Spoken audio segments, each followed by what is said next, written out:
and welcome to Business 300. My name is Philip Kulenshoff, and this is 300 Seconds About Business. We're all a busy people, so I have 5 minutes or less to get my point across.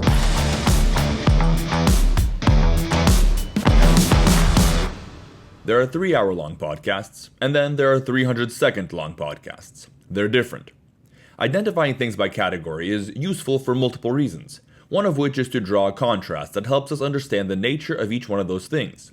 By highlighting differences, contrasting two things showcases unique attributes that wouldn't have been noticed as clearly otherwise. There's more than one way to skin the cat, and more than two categories to identify things in. But each analysis helps us to understand a different perspective of the thing better. One of these sorts of contrasting categories is between two types of business managers, the administrator and the operator.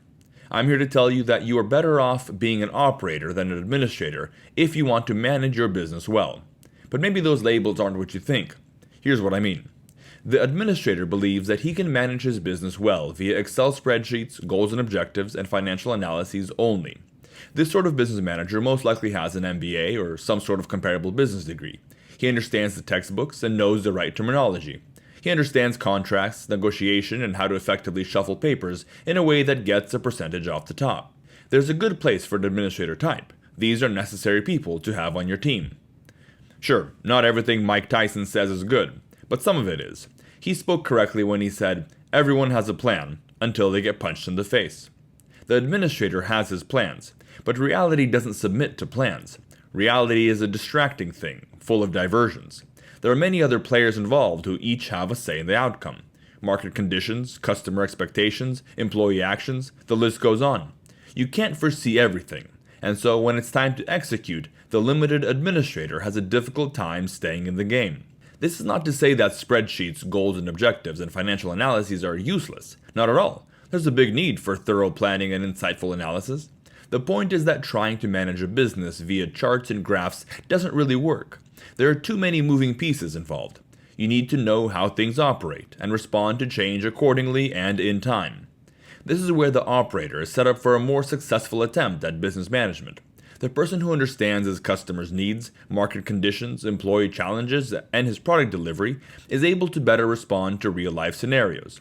The operator does more than just plan. He executes. Fancy charts don't impress him. Spreadsheet ratios risk divergence. The operator understands that goals and objectives are only as good as the execution will be.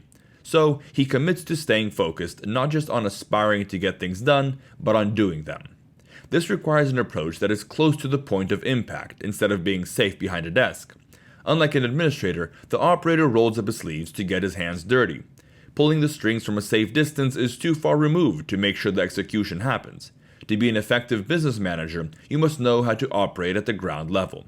Yes, as the business gets bigger, the manager moves away from today's task into tomorrow's setup towards the future.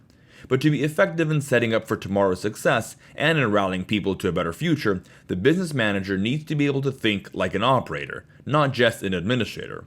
Planning and executing are different skills. If results are what we're after, we must do what it takes to get them.